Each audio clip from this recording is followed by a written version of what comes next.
such a person could have such a natural death. But the Bible tells me that Emmanuel became flesh. Yes, he was in the form of God, but took upon the form of a servant and made it in the likeness of man. Being found in the fashion as a man, he humbled himself and became obedient unto death, even the death of the cross. I don't know about you, but there's something about being obedient. See, it's a problem being obedient when you got your own agenda. But I'm so glad that my God was obedient to his Father, even until the cross and until death. And this having become in commend my spirit. And then the Bible said that he bowed his head and died. I don't know about you, but if you ever witnessed somebody that's on their way to glory, it's not a struggle, but sometimes you see them just bow and submit to our Father. For the Bible said it's better to be absent from the body than to be present with the Almighty God. Well, I'm going to preach today, just give me a few more minutes. Not only was his death natural, but his death was also unnatural. By this I mean that it was abnormal. For though as we have concluded that by becoming incarnate, the Son of God was capable of suffering death, and we must take not from that his death had a claim on our Father. In other words, don't think just because he died a natural death, that death had a claim on him. See, some people may tell you that the wages of sin is death. But I stop by to tell you that the one that died on the cross had no sin.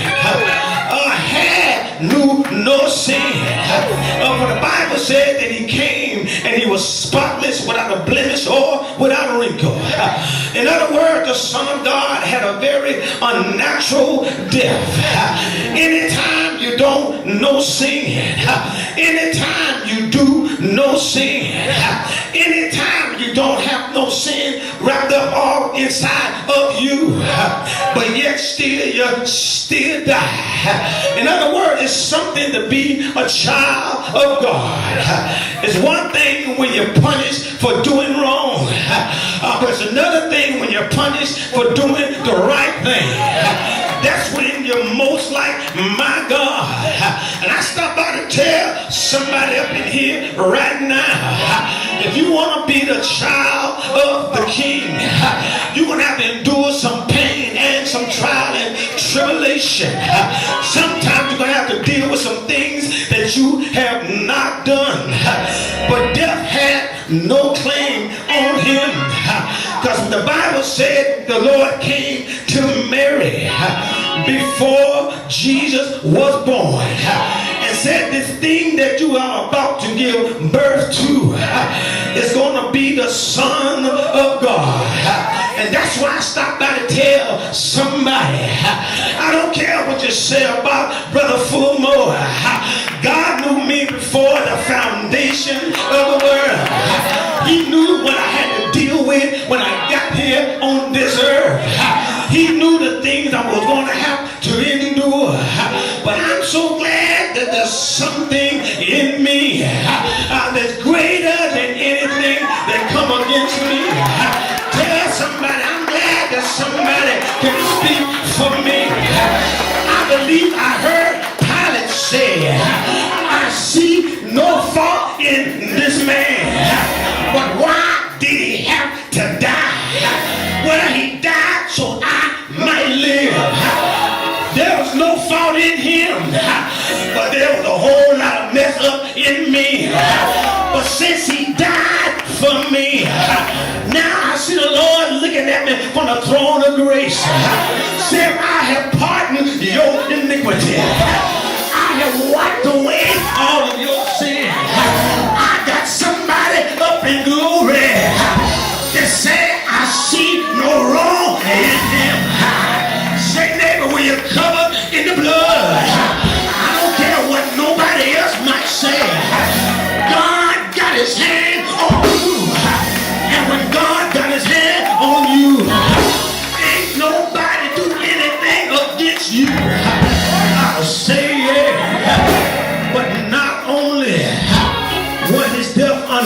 natural, but his death was pre-natural. In other words, it was pre-planned. In other words, it was marked out, and it was determined for him before he got here. In Revelation 13:8 says, he was the lamb slain from the foundation of the world. Oh, I feel my help coming here now. He was slain before the foundations of the world. Yes, before Adam was created, the fall was anticipated. Before sin entered the world, salvation from it had been planned by God. That's why there's nothing you can do to me and nothing you can take from me that God had already died for. There is nothing you can do to me, and there's nothing I can do to myself that God has not done and paid the price for. Say, neighbor, I believe in the eternal counsel of deity.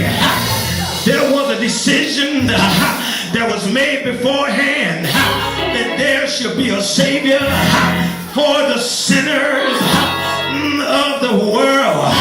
See, a Savior has got to suffer the just for the unjust.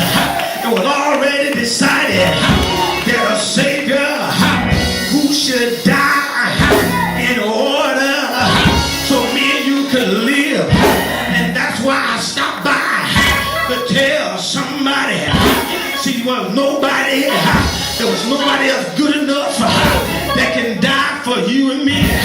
There was nobody good enough that could pay the price. Nobody other than the only begotten Son of the Father. But wait a minute, see, we got it all mixed up. We like people saying that God ordered, but I heard the Bible said that he offered himself. He offered himself. He offered himself. Say, neighbor, it didn't cost a dime. He offered. That means, he said, Father, if you need somebody,